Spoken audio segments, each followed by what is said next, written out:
दोस्तों, ये कहानी एक ऐसी स्त्री की है जिसे समाज ने हमेशा गलत नजरों से देखा। वो स्त्री सुंदर थी, लेकिन उसकी सुंदरता को समाज ने केवल एक बाहरी आकर्षण के रूप में ही देखा। गांव वाले उसकी सुंदरता को अपनी हवस का शिकार समझते थे और उसे गंदी नजरों से देखते थे।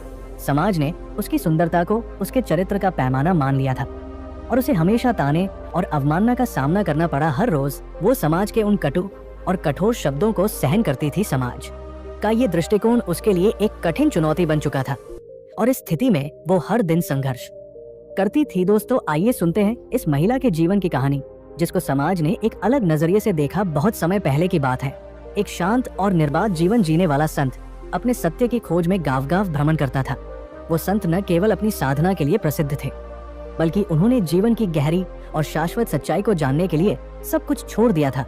उनका ये लक्ष्य था कि वह जीवन के वास्तविक उद्देश्य को जाने और दूसरों को भी इस सत्य का एहसास कराएं।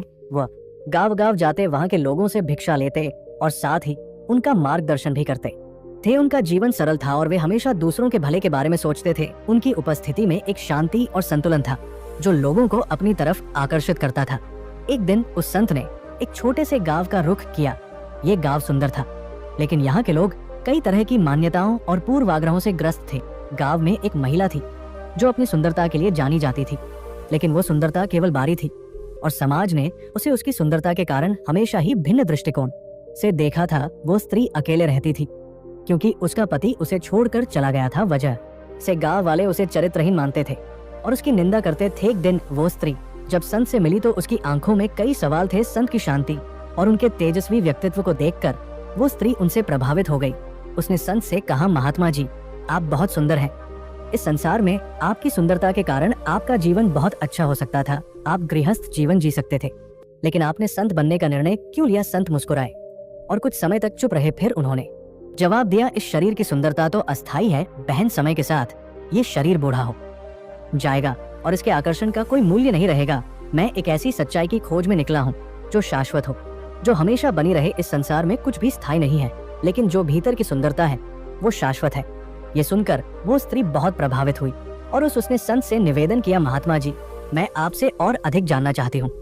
कृपया मेरे घर भोजन के लिए पधारे। संत ने उसकी विनम्रता को स्वीकार किया और कहा, तुम्हारे निमंत्रण को मैं विनम्रता पूर्वक स्वीकार करता हूँ। संत स्त्री के घर पहुँचे, जहाँ वह स्त्री उन्हें प्रेम पूर्वक भोजन कराती है। भोजन करते हुए वो स्त्री संत से कहती है, महाराज, मैं अकेली रहती हूँ, मेरे पास कोई परिवार नहीं है और मुझे अक्सर ये महसूस होता है कि समाज मुझे गलत समझता है। बस इसीलिए मैं अकेली हूँ। लोग कहते हैं कि मैं चरित्रहीन हूँ। संत ने उसकी बातें ध्यान से सुनी और कहा, बेटी, कोई भी व्यक्ति अकेला नहीं होता, हम सभी इस जीवन के हिस्से हैं।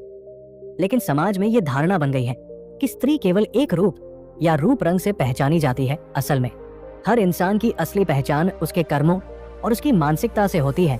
महिला संत के शब्दों से बहुत प्रभावित हुई और उसने उन्हें धन्यवाद दिया। संत ने भोजन समाप्त करने के बाद कहा, तुम्हारा दिल बहुत सच्चा है, तुम्हारी आत्मा का आभास मुझे बहुत सुंदर लगता है। इसके बाद संत घर के आंगन में स्थित एक पुराने पेड़ के नीचे आराम करने के लिए चले गए। वो संत अपनी साधना में मग्न हो गए थे और कुछ समय के लिए विश्राम करना चाहते थे। जब गांव वालों को ये पता चला कि संत ने उस महिला के घर भोजन किया है तो वे बहुत चौंके। वे सभी मिलकर संत के पास पहुंचे, जो अब पेड़ के नीचे विश्राम कर रहे थे।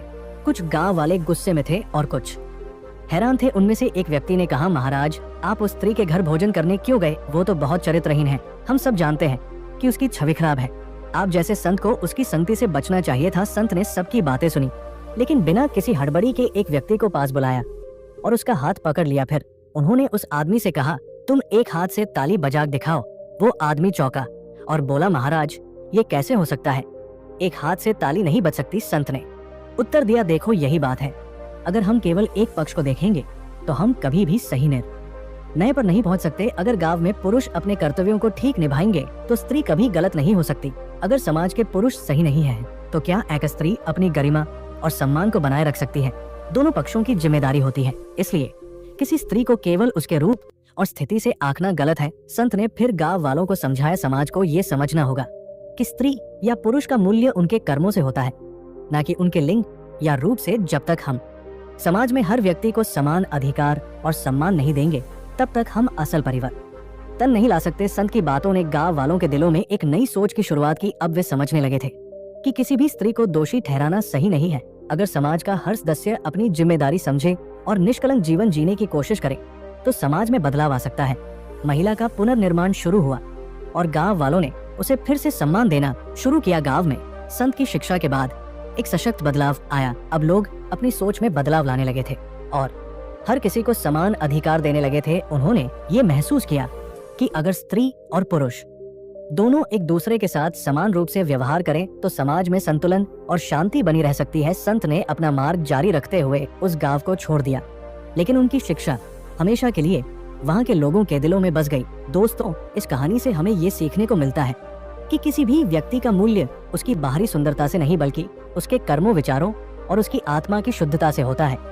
समाज में बदलाव तभी संभव है जब हम अपनी मानसिकता को बदले और हर इंसान को उसकी असली पहचान उसके भीतर की अच्छाई से पहचाने। इस कहानी ने हमें यह भी बताया कि किसी भी महिला या पुरुष को उनके लिंग, रूप या स्थिति से नहीं आंकना चाहिए, बल्कि उनके आचार्य, व्यवहार और उनके योगदान से उनका मूल्य तय किया जाना चाहिए।